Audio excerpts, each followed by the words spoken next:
Seguindo a nossa série sobre transformação digital na saúde, converso hoje com o Dr. Antônio Carlos Endrigo, diretor de TI da Associação Paulista de Medicina, que vai falar um pouquinho para a gente sobre como a transformação digital impacta hoje a gestão hospitalar. Tudo bom, doutor? Tudo bom, e você, Rafael? Tudo bem também.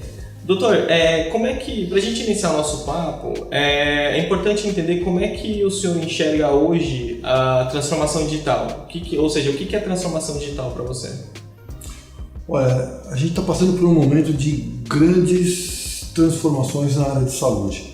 E é por conta da transformação digital, que são as novas tecnologias que estão hoje sendo utilizadas na área de saúde. Sendo a inteligência artificial, é uma das principais e que vai ter maior impacto na área médica, a internet das coisas, IoT, machine learning, onde máquinas, softwares acabam aprendendo e evoluindo, assim como nós como seres humanos também evoluímos, processamento em nuvem, descentralização, né, dos dados, das informações, compartilhamento das informações, enfim, tem uma série de ferramentas hoje que estão disponíveis nessa área e que vai transformar a vida dos profissionais de saúde e dos pacientes que são atendidos no serviço. A gente fala essencialmente sobre gestão hospitalar, né? Então, que envolve gerenciamento de escalas, toda a parte, vamos dizer assim, toda a parte que o paciente não vê, mas que orquestra tudo aquilo que chega até ele. Qual é como você entende qual é o nível de maturidade dos seus pares em relação à transformação digital? A gente encontra hoje uma heterogeneidade muito grande em hospitais. A gente vê hospitais que estão na adoção dessas novas tecnologias num nível muito alto, comparável com hospitais do hemisfério norte, da América do Norte ou da Europa, e outros hospitais ainda que estão muito no papel, no analógico, né? Assim, a tecnologia, essas novas tecnologias acabam trazendo um custo, né? Então acaba criando essa diferenciação de uso, né? O uso dessas novas tecnologias vai ser muito semelhante ao que aconteceu no setor financeiro, automatizar processos, né?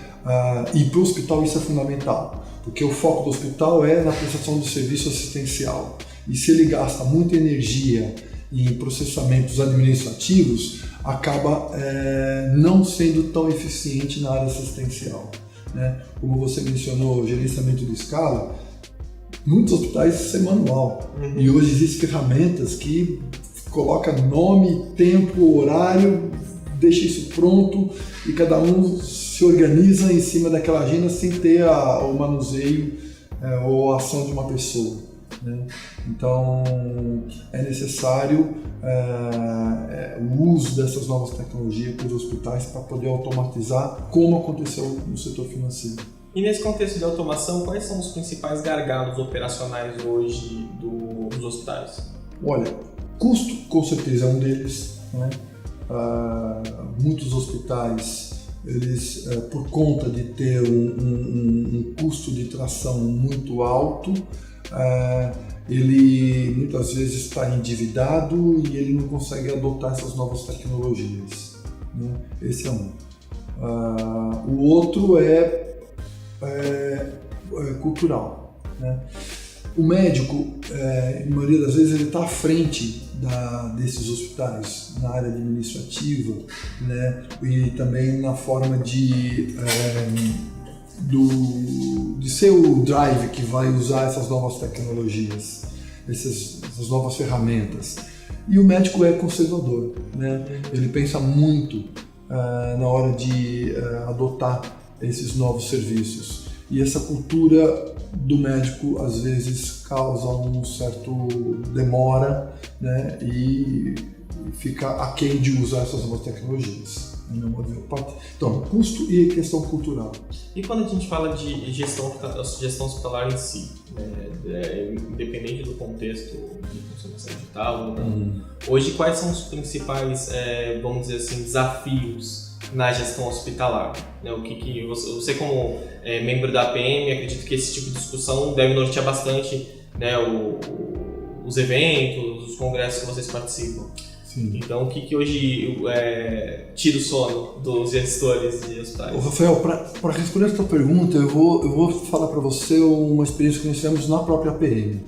A APM é uma instituição de quase 90 anos. Né? A diretoria são médicos acima da faixa etária de 60 anos. Né? Portanto, numa geração muito analógica, pouquíssimo digital. Né? E nós tivemos uma transformação digital na APM, que foi iniciada há uns 4, 5 anos atrás, e vou te explicar como.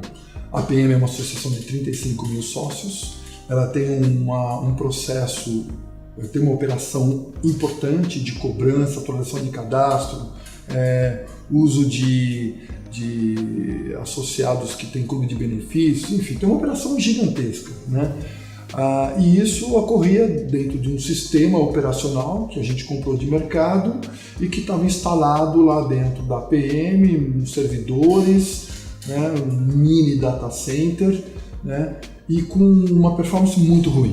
Eu, como diretor da APM, quando entrei lá, só ouvia reclamação, era pressão em cima da minha equipe. Tinha uma equipe em torno de 12 funcionários, entre próprios e terceirizados, né, e a gente operava lá 7 sistemas. Perto do hospital isso não é nada. Né? Bom, aí a gente fez uma transformação digital. A gente botou toda essa operação na nuvem. E foi uma mudança lá dentro da diretoria muito grande. Porque, mas como assim? Isso vai ser processado em outra empresa, fora aqui, não mais naquela sala com os servidores? Não mais naquela sala dos servidores. Mas e se por acaso cair o link? Nós temos uma redundância. E se cair a redundância? Bom, nós temos um SLA de 99,99, 3 zeros depois da vírgula, que isso representa poucos minutos durante um ano. Acho que não chega nem a minutos durante um ano. Então, é mínimo o impacto negativo que pode causar. Né? O resumo da ópera, para a gente não perder muito tempo com essa questão da experiência da APM. A performance aumentou barbaramente.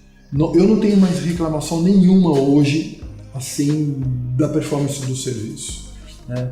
Temos uma equipe de 2 funcionários, veja bem, de 12 em terceiro, passou para 2 funcionários, né? E temos 3 sistemas hoje que a gente opera, de 7 passamos para 3. Bom, onde eu quero chegar com tudo isso? É que os hospitais, como eu falei anteriormente, gastam uma energia enorme na parte administrativa porque não tem os serviços automatizados, né? E poderiam dar muito mais foco na área assistencial. Isso acontece com a APM, que é uma entidade quase centenária, dirigida por médicos analógicos, mas apostaram nessa mudança. E em termos de custo, teve um custo inicial, mas durante 3 anos a gente já atingiu o break-even desse investimento e hoje daqui para frente é só benefício. A gente não se preocupa mais em compra de servidor, a gente não se preocupa mais em aumento de processamento porque aumentou uma operação a mais, nada disso existe. O foco nosso é em atender o associado. A mesma coisa que eu espero dos hospitais. Muitos enxergam isso e estão nesse caminho. Muitos não, desculpa, poucos. A grande maioria ainda tem um foco muito no analógico. E como a APM ela contribui com o fomento, né, com o desenvolvimento de transformação digital nos hospitais? Bom, por conta dessa experiência que a gente teve muito positiva, né, permitiu a gente começar a atuar de uma forma mais incisiva junto ao médico. Né? Nós temos um plano de saúde dos associados e somos vítimas dos reajustes acima da inflação, obviamente. Né? Muito por conta dessa questão, não é especificamente da APM ou de nós associados ou da operadora que faz esse processamento das nossas fontes, é do sistema como um todo. Né? As informações estão fragmentadas, espalhadas por aí, né? Onde quando você vai num serviço que precisa de informação que você tem num outro serviço, você não tem acesso, né? Então, por conta disso tudo, essa experiência toda que nós passamos, hoje nós desenvolvemos uma plataforma onde a APM registra todos os registros de saúde dos pacientes e o paciente decide compartilhar isso aonde ele achar melhor. Tá? Então, isso é uma experiência, é um projeto nosso que a gente está começando com os associados e queremos levar isso para o mercado em breve. Essa é uma das ações, é um projeto muito grande e de grande impacto. E a gente precisa muito do apoio das instituições de saúde, sejam hospitais, laboratórios, médicos, clínicas, fontes pagadoras, de uma maneira geral. Essa é uma ação que a gente está fazendo e querendo explorar no mercado. A outra é a gente estimular os médicos na adoção dessas novas tecnologias. Por exemplo, prontuário médico eletrônico, né? O médico, ele atender paciente no papel é uma coisa que, assim, nos dias de hoje é inadmissível, né? A gente quer trazer o médico para o mundo digital. Ele tem um prontuário eletrônico, onde ele possa acessar esse prontuário, acessar os dados do seu paciente em qualquer lugar que ele esteja. Porque o médico está em muitos lugares. Ele está num hospital, depois ele vai à tarde em outro hospital, depois ele vai numa clínica, ele vai na clínica dele, ele está espalhado por aí. Ou mesmo às vezes ele está num restaurante e ele é solicitado por um paciente que precisa de uma orientação e ele não tem os dados do paciente, como é que ele vai poder atender o paciente dele? Então, o prontuário eletrônico propicia o médico a ter acesso a todas as informações dos seus pacientes. E a PM tem hoje uma série de prontuários que dão um desconto para os médicos. Uma vez que você é associado da PM, você tem um custo muito mais baixo de prontuário. Então, essas são algumas das ações onde a PM está trabalhando, além do Global Summit, que foi um congresso que a gente fez, um grande sucesso. Trouxemos palestrantes do mundo inteiro, compartilhar conosco as experiências dessas novas tecnologias e distribuir, né, esse conhecimento no setor de saúde, principalmente entre os médicos. Você falou do Global Summit de telemedicina, né? E a gente teve o prazer de fazer a cobertura. E em consonância com isso, um dos grandes gargalos que o senhor levantou é a questão cultural. Porque quando a gente fala de transformação digital, não é só a questão de adoção de tecnologias, mas também de mudança de pensamento e etc. Né? Hoje, o senhor disse inclusive que enfrenta isso hoje até dentro da própria associação. Né? E como que, na sua opinião, encurtando, né, como convencer esses médicos, como convencer o setor a adotar essas novas tecnologias, que não é só uma questão de não é só uma questão de substituição de processos, mas de como enxergar processos também, como mudar realmente a rotina seja de médicos, seja de quem trabalha na gestão hospitalar. Qual que é o melhor caminho para difundir essa cultura? Rafael, da mesma forma que aconteceu em outros setores. Vou dar 2 exemplos. De novo, financeiro, né, e imposto de renda. Né? Imposto de renda, acho que há 2 anos atrás, foi o último ano em que você poderia enviar imposto de renda papel. Agora você não pode mais enviar através de papel, é somente eletrônico. E, olha, uma boa parcela da população do Brasil declara isso é imposto de renda. Então ele tem acesso a um computador, tem acesso à internet e sabe lidar lá com o computador. Tudo bem que tem alguns que solicitam a ajuda de um profissional, um contador, tá? Mas são poucos, mas é o mundo indo nesse caminho digital. Os bancos, hoje em dia, você faz quase que toda a operação no smartphone, quase todas as operações, inclusive depósito em cheque, que é um documento físico em papel, onde você tira uma foto e faz o depósito dessa forma. Então, você vê, eu vejo muitas pessoas que, assim, você vê que é analógico se utilizando dessas ferramentas para se relacionar. Né? A mesma coisa vai acontecer na medicina também. Né? E acho que até mais rápido do que aconteceu no setor financeiro, que ainda não está 100%, obviamente, não é todo mundo que deixa de ir na agência, né? Ou que não usa um contador, enfim, ou usa um contador para fazer o seu imposto de renda. A mesma coisa vai acontecer com os médicos e profissionais de saúde. Tem um período de transição, de treinamento, de conhecimento. Nós temos um papel de disseminar, vocês também têm esse papel de disseminar isso que nós estamos fazendo aqui, por exemplo, disseminar esses novos conhecimentos, essas novas tecnologias, e de certa forma acaba acontecendo uma pressão, né, em cima daqueles que ainda são muito analógicos. Eu tenho muitos colegas médicos que são resistentes, né, e se sentem incomodados, né? Parece que é uma briga, mas não é briga, é assim, existe a possibilidade dele continuar analógico, dele fazer seus atendimentos no papel, os planos de saúde aceitam a cobrança dele, enviando papel para eles vão receber o pagamento direitinho, mas ele pode evoluir muito mais, ele ser muito mais eficiente, diminuir glosas, usando ferramentas eletrônicas. Ele pode atender melhor os pacientes dele se ele tiver acesso a um prontuário eletrônico que disponibiliza para ele ferramentas de apoio à decisão clínica. São os Clinical Decision Support, né? A gente estava falando aqui de escala, né? O médico ligar para o lugar e ele falar assim, olha, qual é a sua disponibilidade que eu tenho aí para dar plantão e tal, o teu plantão é hoje aqui. Ele, se tiver acesso a uma dessas plataformas, ele consegue ser muito mais ágil, otimizar o tempo dele. Enfim, aos poucos, o médico vai entendendo os benefícios dessa ferramenta e vai se transformando em digital. Legal. Pegando um gancho de algo que você falou antes, do nosso papel também como empresa de tecnologia para contribuir com essa transformação. Qual é a relação da área de saúde hoje, quando a gente fala especificamente sobre gestão hospitalar, com as empresas de tecnologia? Hoje as empresas de tecnologia, elas atendem aquilo que vocês precisam, elas estão próximas, e se não, o que gargalos você enxerga nessa relação que podem melhorar? Olha, Rafael, assim, aqui no Brasil, o Brasil é um país de oligopólios, né? A maioria dos setores.